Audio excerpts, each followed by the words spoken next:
सुबह 10 बजे से लेकर 11 बजे के बीच में उपस्थित हूँ आप सबके सामने। आज जिनकी कुंडली लेकर के आया हूँ इनका नाम श्रेयस। ये दामोह मध्य प्रदेश से ये कुंडली आई है।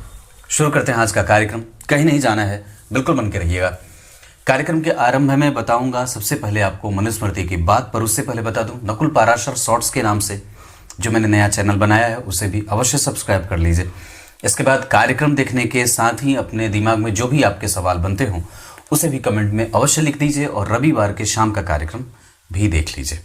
शुरू करते हैं आज का कार्यक्रम। कहीं नहीं जाना है, बिल्कुल बन के रहिएगा। सबसे पहले बता देता हूं, भगवान मनु ने अपने ग्रंथ मनुस्मृति में जो विश्व का सबसे बड़ा और यथोचित संविधान है उसमें लिखा है ब्रह्मवित् ब्रह्मैव भवति।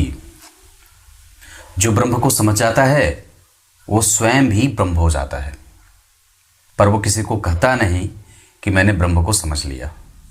जो कह देता है कि मैंने ब्रह्म को समझ लिया उसने बिल्कुल भी समझा ही नहीं है। इसी वजह से ब्राह्मणों में वो ब्राह्मण श्रेष्ठ है, श्रेष्ठतम है जो ब्रह्मवित् ब्राह्मण हो, जो ब्रह्म ज्ञानी हो, जो ब्रह्म को जानने में लगा है, उसकी वो साधना में लगा है, ऐसा कह सकते हैं। जो बड़ा ही सरल स्वभाव का है, जो त्यागी है, जो ब्रह्मचारी है, जो किसी भी प्रतियोगिता में अपने आप को नहीं रखता है। और बहुत ही एक बड़ी अद्भुत बात बताता हूं, ये कैसे जाने कि किसी भी व्यक्ति का ये आखिरी जन्म है, उसके बाद उसका पुनरागमन नहीं होगा। इसको समझने का एक बड़ा सरल और आसान तरीका है। आपने किसी भी व्यक्ति में बहुत ही ज्यादा सरलता देखी है, बहुत ही ज़्यादा उसके अंदर बेमनस्व नहीं देखा है, बहुत ही ज़्यादा उसके अंदर भागदौड़ नहीं देखी है, बहुत ज़्यादा उसके अंदर प्रतियोगिता नहीं देखी है, बहुत ज़्यादा उसके अंदर, या बहुत ज़्यादा क्या देखा ही नहीं है। हाँ, बस वो इस बात से विश्वास रखता है कि हे परमात्मा, मेरे आपकी कृपा से मेरा काम हो रहा है और ऐसे ही चलता रहे। सरल स्वभावों का मालिक हो, बिल्कुल ही प्राप्त होने और अप्राप्त होने की स्थिति में कुछ भी उस पर फर्क विशेष न पड़े और भगवान की कृपा में लगा रहे। कृपा का पात्र बनना है, कैसे बनना है, इसमें उसका ध्यान ज़्यादा रहे। शांति की खोज में तलाश उसकी जारी रहे। तो समझ लेना चाहिए जिसके अंदर क्रोध न हो, बिल्कुल भी भागम भाग ना हो, और बिल्कुल स्थिर है, उसका किसी से कोई बहुत ज़्यादा प्रभाव पड़ा नहीं, संतप्त है, साधुता उसमें विराजमान है। तो ऐसे लोगों को समझ लेना चाहिए कि अब ये इनका आखिरी है, अब ये व्यक्ति दोबारा इस धरा पे नहीं आने वाला है। और जिसके अंदर भागम भाग है, नया बड़ा, बहुत बड़ा, बृहद, धनवान, श्रेष्ठ, राजा महाराजा, पता नहीं विधायक, कमंडल, पता नहीं क्या क्या डिमडाम पूरा लगा रखा है, मतलब समझो कि वो ऊपर नीचे होगा, कभी वो क्या बनेगा, कभी वो क्या बनेगा। पर जिनके अंदर साधुता है, जो बिल्कुल ही गंभीर है, जो बिल्कुल ही जिसके अंदर कोई किसी भी तरीके का वैर भाव नहीं है सभी प्राणियों के प्रति, तो ऐसे लोगों को वापस इस धरा पे नहीं आना पड़ता है। सरल मतलब, सरल का मतलब होता है स मतलब सीता जी, स से सीता जी, र से राम जी और ल से लक्ष्मण जी। राम जी जो हैं वो सीता और लक्ष्मण के बीच में विराजमान है, ये सरल है। तो जिसके अंदर ये भाव रहे कि वो भगवान ठाकुर जी का है, उसके हृदय में वास कर रहे हैं, तो समझ लीजिए कि वो व्यक्ति अब दोबारा इस धरा पे नहीं आने वाला है। और ऐसे लोगों से अपना संबंध हमेशा ही बना करके रखने की आवश्यकता है। आइए अब आपको मैं विषय पे लेके आता हूं। ये कर्क लग्न की कुंडली और केंद्र खाली। यहां पे आपको सबसे पहले मैं इनकी कुंडली पे आऊंगा, पर उससे पहले चलित कुंडली बताऊंगा और अभी पंचांग बता देता हूं। इनका जन्म ज्येष्ठ माह में हुआ है, तो विवाह में उधर से सामने से अगर कोई ज्येष्ठ लड़की हो, बड़ी लड़की, तो ना हो विवाह ज्येष्ठ माह में। ज्येष्ठ घर के ज्येष्ठ पुत्रियों का और पुत्रों का विवाह एक साथ नहीं होता। उत्तरायण में जन्मे हैं, इस वजह से गर्मी है और इस वजह से मनोभाव बहुत ही ज़्यादा मजबूत और श्रेष्ठ होने वाला है, बीमार नहीं है। ग्रीष्म ऋतु में जन्मे हैं, इस वजह से अपने जन्म स्थान से दूर जाएंगे तो ज़्यादा फायदा होगा, धन बचेगा। शुक्ल पक्ष के दशमी तिथि के चंद्रमा बड़े ही पूर्णेंदु बना देते हैं व्यक्ति को। ये व्यक्ति को धनवान बनाते हैं, बुद्धिमान बनाते हैं, यशोवान बनाते हैं, समृद्धशाली बनाते हैं, रोजगार परक योजनाओं में लगा रहने वाला बना देते हैं और गंभीर बना देते हैं। शुक्ल पक्ष में जन्मे होने से यहाँ व्यक्ति मधुभाषी होगा, कृपण नहीं है, उसके अंदर छल कपट और मोह मात्सर्य आदि आदि चीज़ें नहीं हैं, निगेटिविटी थोड़ी कम होती है। हस्त नक्षत्र में जन्मे होने से व्यक्ति व्यावसायिक है और सबसे अच्छी बात है कि वो लोगों को जोड़ने में लगा रहता है, वो किसी के बीच में दरार पैदा करने की कोशिश कभी भी नहीं करता है। और सबसे अच्छी बात है कि ये भुजाओं का मालिक है, लोग इसके पहचान में बड़े अच्छे लोग होते हैं, सबके साथ समरसता का भाव रखता है और मित्रता करना जानता है। वरीयान योग बहुत अच्छा, तैतुलकरण, व्यापारिक, वैश्यवर्ण और देवगण के होने से दाम्पत्य खराब नहीं होता और व्यक्ति को मेहनत करनी पड़ती है, वो बैलेंस बनाने में बड़ा माहिर होता है और अपने फायदे और नुकसान को समझने वाला होता है कि कौन सा काम करूंगा तो मुझे फायदा होगा और कौन सा काम करूंगा तो नुकसान होगा। इसका अर्थ है कि आप कभी भी अपना समय नुकसान नहीं कर सकते और कभी भी जो ऐसा नहीं होगा कि आगे बताऊंगा कि व्यक्ति सिर्फ पराक्रम पे ही विश्वास करेगा। शुक्ल पक्ष में जन्मे होने से धार्मिक भी होता है, मन स्थिर रहता है, गांभीर्यता बनी रहती है और बुद्धिशाली होता है, कुतर्की नहीं होता और कभी भी अनादर नहीं करता है। ये सब अच्छी बातें हैं, अगर बन जाए तो बड़ी अच्छी बात है। इसको बना करके रखने की आवश्यकता है राम जी। आइए आपको मैं यहाँ कुंडली पे लेके आता हूँ, कर्क लग्न की कुंडली। और यहाँ सबसे पहले आपको मैं बताऊंगा कि इनकी कुंडली में ग्रह की डिग्री कैसी है। तो ग्रह की डिग्री के आधार पे चंद्रमा का जो फल हो रहा है वो जन्म कुंडली के चतुर्थ का भी मिल रहा है। पर ऐसा नहीं है कि वो चंद्रमा आपकी कुंडली में, लग्न कुंडली में अगर तृतीय भाव में बैठे हैं लग्नेश होकर के तो, और चलित कुंडली में अगर चतुर्थ भाव में बैठ गए तो वो यहीं पे आ जाएंगे, ऐसा नहीं है। वो जन्म कुंडली के तीसरे भाव का भी फल करेंगे और चतुर्थ का भी करेंगे। दूसरे नंबर पे 3 केंद्र खाली होंगे, नवम भाव खाली है, पंचम भाव जन्म कुंडली में शनि मंगल से प्रभावित है। पंचम भाव के अधिपति मंगल जन्म कुंडली में यहीं बैठे हैं शनि के साथ, जो कि इस कुंडली का सप्तमेश और अष्टमेश होता है। इस कुंडली के सर्वाधिक योग कारक ग्रह मंगल होते हैं। इस कुंडली में सर्वाधिक योग कारक ग्रह मंगल बैठे हैं शनि के साथ, शनि मंगल का यहाँ योग। इस भाव से केंद्र में राहु, इस भाव का अधिपति यहीं और इस भाव का कारक मित्र की राशि में। धन भाव के अधिपति होकर के लाभ भाव में बैठे हैं। एक बड़ी अच्छी बात बताता हूं, एकादशवें भाव में अग्निदाहक या गरम ग्रह सूर्य और मंगल बड़े अच्छे परिणाम करते हैं। पर यहाँ पे भूमि तत्व की राशि बनी है और अग्नि तत्व के और वायु तत्व के ग्रह बैठे हैं। जल तत्व के ग्रह का प्रभाव एकादशवें भाव में कम होता है, वायु तत्व के ग्रहों का प्रभाव एकादशवें भाव में थोड़ा ज्यादा होता है और अग्नि तत्व के ग्रहों का प्रभाव एकादशवें भाव में सबसे ज्यादा होता है। तो एकादशवें भाव पे मंगल और सूर्य का प्रभाव व्यक्ति को मेहनत करके और व्यक्ति के जीवन में तमाम प्रकार की इच्छाओं की पूर्ति करने में सहायता करेगा। सूर्य और बुध का प्रभाव पंचम भाव पे, मंगल और बुध का प्रभाव एक दूसरे पे, मंगल और सूर्य का प्रभाव एक दूसरे पे, सूर्य के ऊपर शनि का प्रभाव, जहां सूर्य बहुत अच्छे परिणाम देने वाले बनते हैं। और इस भाव के अधिपति शुक्र जन्म कुंडली में धन भाव का संबंध बना रहे हैं, केतु से दृष्ट है तो अनुभव सिद्ध होता है और व्यक्ति अपनी युक्ति से अपना धन बचा भी लेता है और युक्ति से उसको पता है कि कब कौन सा धन कहाँ किस पे खर्च करना है। ये बुद्धि आपके पास है। गुरु के साथ राहु का जाना और चंद्रमा से ठीक पीछे गुरु का बैठना थोड़ा सामान्य परिणाम। एक बात और बता दूं, यहां व्यक्ति कई बार अपने मन का भी होगा।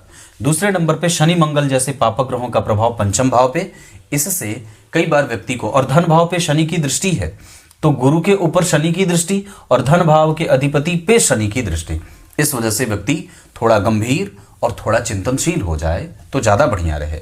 गुरु के साथ राहु में कई बार व्यक्ति को आरंभ में दिक्कत होती है, जीवन और थॉट जो बनते हैं वो थोड़े कलुषित बनते हैं, पर जैसे जैसे वो आगे बढ़ता जाता है वैसे वैसे उसके मन स्थिति में गंभीरता देखी जाती है और उसका चंचल होना थोड़ा सामान्य और शांत होता रहता है। बुद्धिमान इसलिए क्योंकि सूर्य और बुध एक साथ बैठे हैं। क्रिएटिविटी इसलिए क्योंकि मंगल ने बुध को देखा है।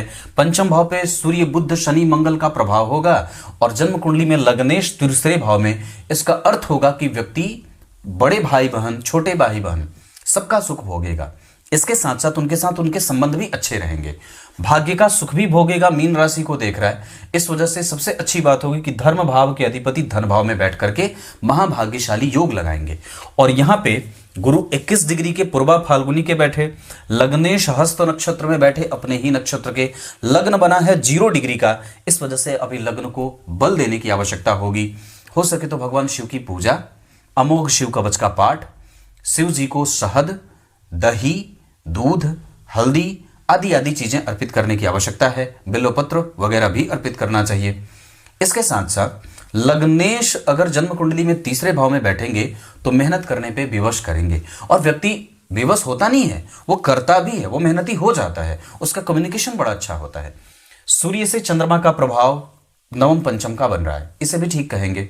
इसके अतिरिक्त सूर्य से शुक्र से चंद्रमा का प्रभाव पर 12वें हैं और तीसरे हैं, इस वजह से दाम्पत्य पे ध्यान देने की बात होगी। पत्नी सुंदर आएंगी, पर गुरु और राहु द्वितीय भाव में, इस वजह से, और यहाँ पे इस भाव के अधिपति सूर्य जन्म कुंडली में पराक्रम भाव में आ रहे हैं, इस वजह से, और चंद्रमा इस भाव के अधिपति होकर के 12वें जा रहे हैं, इस वजह से भी विवाह को मिला करके करने की आवश्यकता होगी। नवमांश कुंडली में लग्न मंगल का, मंगल बना मांगलिक बना, यहाँ पे मांगलिक दोष वगैरह नहीं है। गुरु के साथ शुक्र का बैठना और राहु के संग बैठना, बुध का नीच का होना, सूर्य की दृष्टि, कई बार चपल चंचल चालाक पत्नी और तार्किक और साथ ही साथ काम करने वाली अनुभव सिद्ध मिलती हैं। और दूसरी बात है कि वो आपके साथ ही कई बार उनका कंपटीशन हो जाता है ज्ञान के मामले में, मैं तेज हूं तो मैं तेज हूं, ये वाला भाव बनता है। वैसे ये कुंडली आरंभ में थोड़ी बहुत दिक्कत में जाएगी, बाद में चल करके ये मैनेजमेंट कर ले, इंजीनियरिंग कर ले, मैकेनिक्स कर ले, मैकेनिकल इंजीनियरिंग कर ले, सिविल इंजीनियरिंग कर ले, कानून की पढ़ाई पढ़ ले, ऐसा होता है। इसके साथ साथ व्यक्ति लोगों को कैसे जोड़ सकता है, आदि आदि चीज़ें भी बहुत अच्छी बन रही हैं। वन विभाग की नौकरी कर ले, इसके साथ साथ शेयर सट्टेबाजी का काम कर ले, मैनेजमेंट का काम कर लेता है, अधिकार संपन्न हो जाए, प्रशासनिक सेवाओं में जा सकता है। इसके साथ साथ व्यक्ति की कुंडली में गुरु बुध, मंगल बुध, सूर्य बुध, सूर्य शुक्र, ये सब जो है वो वन विभाग से संबंधित और भूमि विभाग से संबंधित नौकरी में भी लेके जाते हैं। 12वें भाव के शुक्र व्यक्ति को खर्चीला भी बनाएंगे और व्यक्ति को अपने पत्नी को प्रेम करने वाला भी बनाएंगे। लग्न के अधिपति का तीसरे में जाना मेहनत, छोटे भाई बहनों का लाभ, भाग्य का सुख, और सिर्फ ऐसा नहीं है कि वो, जैसे कुछ लोग होते हैं कि मेहनत पे ही खाली भरोसा करते हैं, वो नहीं मानते भगवान क्या है, ईश्वर क्या है, माथा पटकने की कोई आवश्यकता नहीं है। आजकल के लोग और आजकल के बच्चे ये कहते हैं कि नहीं पंडित जी, मेरा बेटा तो कहता है मेरे माता पिता ही सब कुछ हैं, मैं हृदय से मानता हूँ, मंदिर में जाने की अब कोई आवश्यकता नहीं, माता पिता को पूज लिया, वही सब हैं, वही, ऐसा ऐसा बहुत सुनने को मिलता है। पर वो सिर्फ अपने आप को अलग करने के लिए ये बात थोथी बातें हैं, ये सब थोथी बातें हैं। आपको बड़ी अद्भुत बात बताऊं तो हमारे माता पिता ही हमारे अंदर संस्कारों का बीजारोपण करते हैं, और हमारा बच्चा कैसा बन रहा है ये सिर्फ हम पे ही निर्भर करता है, बाकी किसी पे नहीं, बाकी किसी पे नहीं निर्भर करता। कि आपने अपने बच्चे को पहले प्याज खाना सिखाया, पहले लहसुन खाना सिखाया, बाद में वो उससे ऊपर बढ़ेगा, बाद में उससे ऊपर बढ़ेगा, फिर उसके ऊपर बढ़ेगा, फिर पता नहीं क्या क्या खा करके आपके घर आएगा। तो आपने ही आरंभ किया उसे भोजन देने का, आपने ही आरंभ में उसे छोड़ दिया, मन है तो करेगा, नहीं तो नहीं। क्यों मन नहीं है और क्यों नहीं करेगा, सवाल पूछने की आवश्यकता है। इस वजह से गुरु राहु है, कभी झूठ ना बोले, छोटी मोटी चोरियां ना करे, इसका ध्यान भी रखना चाहिए। कहाँ जा रहा है, किससे मिल रहा है, मित्रता कैसी है, ये सब अभी देखने की आवश्यकता होगी। चतुर्थ भाव के अधिपति का 12वें जाना और इस पे केतु का प्रभाव, माता जन्म कुंडली में ठीक है, खराब नहीं है, वो ठीक है पक्ष, क्योंकि इसके पीछे अगर चंद्रमा बैठे हैं तो निसंदेह तीसरे भाव के चंद्रमा बड़े ही संतुलन पैदा करने वाले होते हैं।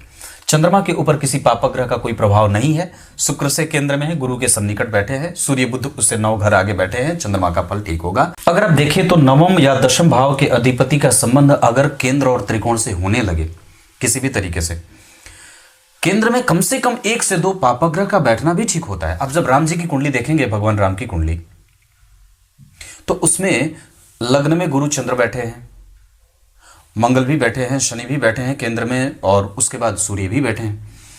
पर लग्न पे 2-2 पापक ग्रहों का प्रभाव है। शनि की 10वीं दृष्टि लग्न पे गुरु चंद्रमा को देखती है और मंगल की दृष्टि भी गुरु चंद्रमा को देखती है। केंद्र पे पापक ग्रहों का प्रभाव व्यक्ति की कुंडली में राजभंग योगों का निर्माण करता है, और ऐसी अवस्था कई बार जातक को परेशान करती है और बड़े ऊंचे राजघराने में राजा के घर में पैदा होने के बाद भी व्यक्ति को वनवासी बनना पड़ता है। ऐसा ही योग है। तो यहां पे केंद्र में कम से कम कोई तो बैठ जाता, पर नहीं बैठा। गुरु राहु के संपर्क में तो व्यक्ति होप कमजोर करता है, आशावादी प्रवृत्ति कमजोर होती है, उसका प्रभाव कमजोर होता है, उसकी वाणी का प्रभाव कमजोर होता है, उसका भोजन प्रभावित हो सकता है। गलत और गंदे भोजन का चयन न करे, इसका ध्यान शुरू से रखना होगा। जितना ज्यादा हो सके आरंभ में अपने बच्चों को अनुशासन से युक्त रखिए। मुझे अभी कुछ दिन पहले की बात याद है, 2007 में खूब झाड़ू से पिटाई हुई थी मेरी। 2007 की बात कर रहा हूं, मम्मी ने मारा था, पर वो आज तक याद है। और मजाल जो कभी भी उसके बाद कभी बदतमीजी की हो, क्योंकि माता पिता जब तक अपना आशीर्वाद नहीं देंगे मार स्वरूप, तो बच्चा आगे खिलता नहीं है, और जब खिल जाए तो फिर बड़ा आनंद आ जाए। इस वजह से उसकी आवश्यकता होती है।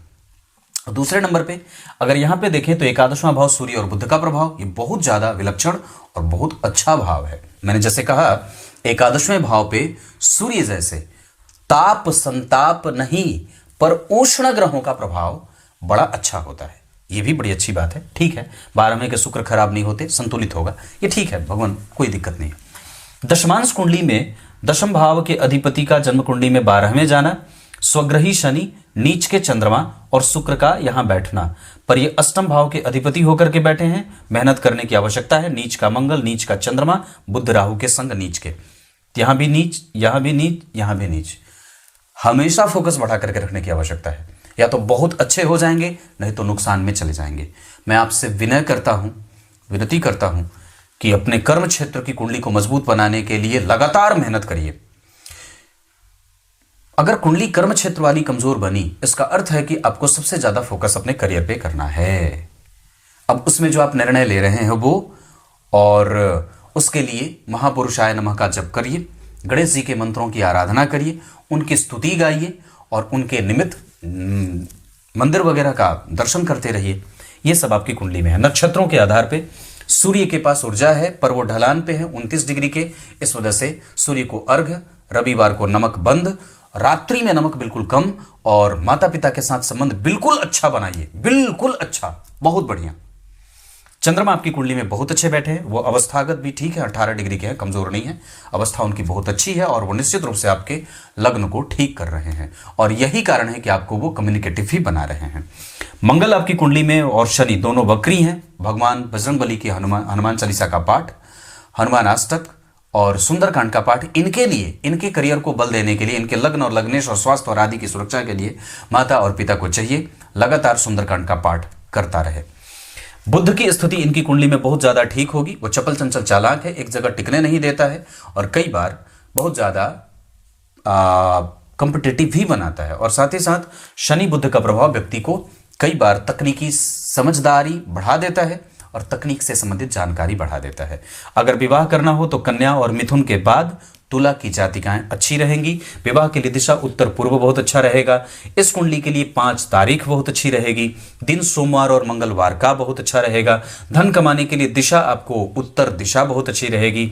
इस कुंडली के लिए नक्षत्र मृगशीरा का, उसके बाद मृगशीरा के बाद हस्त, उसके बाद पुष्य, उसके बाद भरणी, उसके बाद स्वाति भी ठीक है, पुनर्वसु भी ठीक है। वैसे हस्त नक्षत्र में किसी का लेना देना मत करिएगा, दवाइयां वगैरह हस्त नक्षत्र में मत लीजिएगा।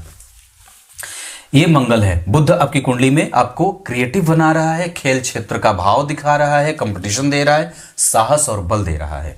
गुरु आपकी कुंडली में पूर्वा फाल्गुनी के बैठे हैं। इस आधार पे उनके पास अनुभव बहुत बढ़िया है।